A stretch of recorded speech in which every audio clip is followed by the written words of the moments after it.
Oi, gente, tudo bom? Meu nome é Giovana. Meu nome é Bianca. E eu sou o Matheus.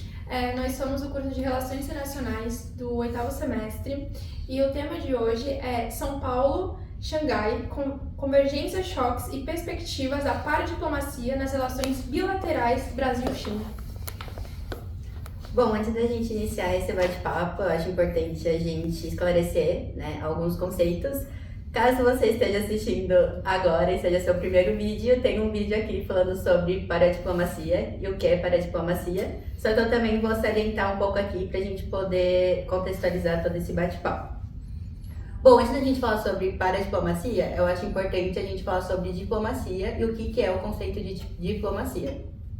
Diplomacia, não foge muito da questão de negociação entre os estados, principalmente, para eles poderem negociar algo referente à política externa deles, Então, quando a gente fala sobre a política externa, está muito entrelaçado com a questão também de políticas públicas, e sobre coisas que a população ali daquele estado precisa. Então, por isso que sempre que a gente pensa em diplomacia, a gente pensa em ser relação entre os estados, E isso, vai ser diferente na paradiplomacia. A paradiplomacia, ela seria essa negociação entre agentes então pode ser um estado eu falo, estado de município, ou pode ser também alguma entidade regional, subregional, com um estado ou com uma outra entidade estrangeira de um outro lugar.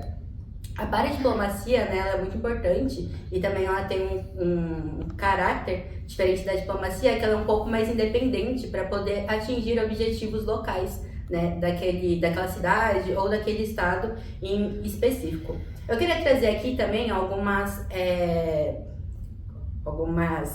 exemplos de paradiplomacia, inclusive um deles é o que está acontecendo agora, que é a C40. Não sei se vocês conhecem a C40, mas a C40 ela é uma plataforma entre prefeitos de cidades bem conhecidas globalmente. Então, por exemplo, o estado São Paulo faz parte, Beijing, Amsterdã, Londres. Então, todos esses prefeitos eles estão reunidos, agora aqui no Rio de Janeiro, começou dia 11, e essa plataforma é para eles poderem trazer, pautas sobre a questão do clima e também sobre a questão do desenvolvimento regional das cidades. Então, eles trazem essas pautas importantes que eles levantam para os grandes líderes do G20. O G20 a gente pode considerar que entra nessa questão de diplomacia. Então, eles lidam com pautas maiores e pautas que abrangem muitas pessoas. Então, por que é importante essa C40? Porque essas pautas mais pequenas, mais regionais, mais específicas não são abordadas no G20. Então, essa é a responsabilidade da C40, levar também essas pautas para serem debatidas lá. Muito obrigada, Bia, por introdução. Agora eu separei 5 perguntas para você e para o Matheus. Eu vou começar pelo Matheus, tá? Tá. O que motivou o estado de São Paulo a intensificar suas relações paradiplomáticas com a China desde a década de 1990?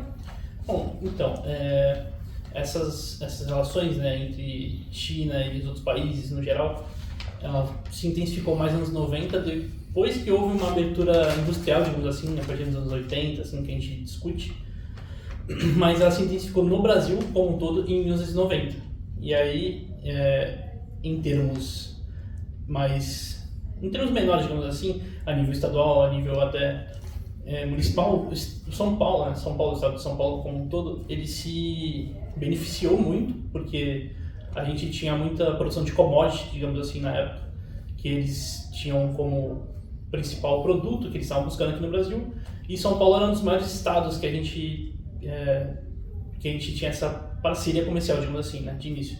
Então a gente tinha algumas commodities como soja, como ferro, que eles se beneficiaram muito nesse sentido. E assim, em 1990 a gente, como estado, estado de São Paulo, a gente tinha diversos parceiros comerciais, desde empresas até estados, mas a China começou a vir nessa levada e praticamente se tornou campeã já naquela época, das nossas parcerias econômicas e comerciais, digamos assim. Obrigada, Matheus. Agora a pergunta vai para a Bianca. Como você definiria a paradiplomacia e qual sua importância nas relações internacionais subnacionais? Acho que a gente pode definir bastante em autonomia e proatividade. Então, como eu disse anteriormente, essa autonomia da cidade, do estado, poder olhar internamente e ver quais as suas necessidades, sem precisar depender das necessidades federais, então eles conseguem essa autonomia nessa questão, e a proatividade deles também tomarem o primeiro passo, né? E eu acho que o grande exemplo disso é na questão da vacina, né? Que é o que a gente trata aqui nesse debate. Então a gente coloca em pauta essa questão do Estado de São Paulo ter essa proatividade de entrar, né, em contato com a China e poder trazer essas vacinas, que na época, né, não era de interesse do nosso governo federal. Então eles tiveram essa proatividade de poder fazer essa troca, né, entre eles. Então eu acho que a paradiplomacia é muito importante nisso, né, que é nesse ponto que eu estou sempre focando, que é essa questão de poder atender essas necessidades regionais, né, e dar um foco maior para elas. Tá ótimo, obrigada. Matheus, quais foram os principais choques entre a paradiplomacia de São Paulo e a política externa do governo federal durante a gestão do Bolsonaro? É legal a gente falar sobre isso porque o governo Bolsonaro, na época, né, em que a gente viu ali no auge de 2019, 2020, mais ou menos, essas polêmicas, teve um impacto muito grande na nossa paradiplomacia estadual do estado de São Paulo, porque tudo que o Bolsonaro normalmente falava em relação à China era alguma crítica, era alguma postura mais... uma postura até de rivalidade, digamos assim, entre os dois, entre o Brasil e a China, no caso. E isso foi bem negativo para o Brasil como um todo, mas para São Paulo foi bom, porque São Paulo conseguiu tomar frente nessas relações subnacionais, digamos assim.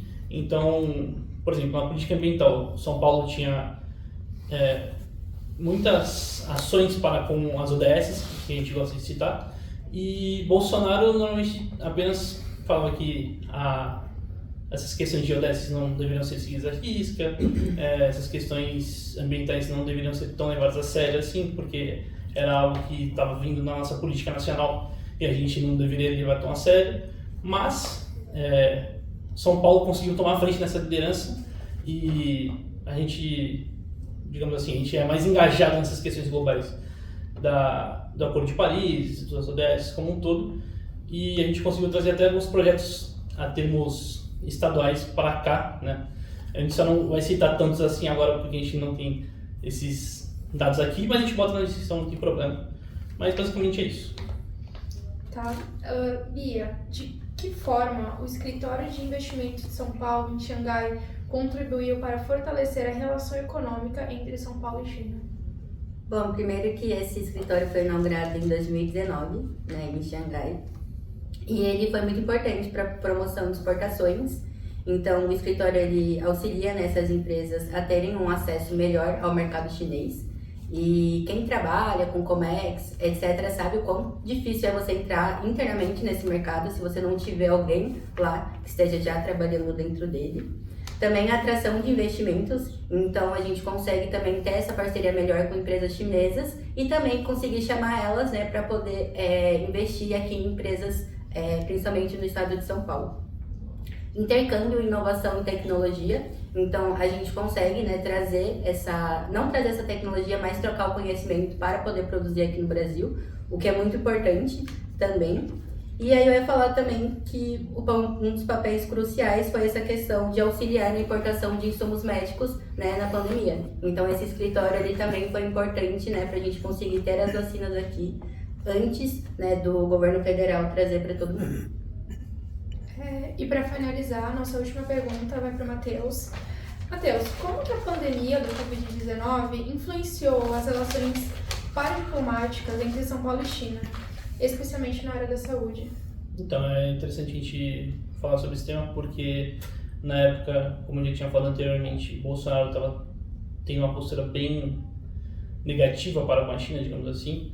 Então, no contexto da pandemia, isso foi interessante para São Paulo porque a gente conseguiu tomar muito à frente dessas negociações internacionais, digamos assim, em relação à vacina, por exemplo. Então, São Paulo foi o primeiro estado a produzir a vacina, a Coronavac, se eu não me engano, que era a vacina chinesa na época. E isso, por si só, demonstrou que São Paulo, além de estar mais interessado do que o Estado Nacional, né, em resolver a pandemia e essas questões, do que o próprio presidente na época, demonstrou que realmente a gente tem como Estado, né, a gente tem essa liberdade, essa autonomia para a gente poder fazer as coisas que a gente acha mais certo para a gente se beneficiar disso como um todo. Isso também foi interessante porque outras medidas sanitárias na época, muitos estados copiaram a gente, digamos assim, porque a gente foi líder, né, nessas questões. E foi bem interessante a gente ver essa postura do estado de São Paulo em 2020.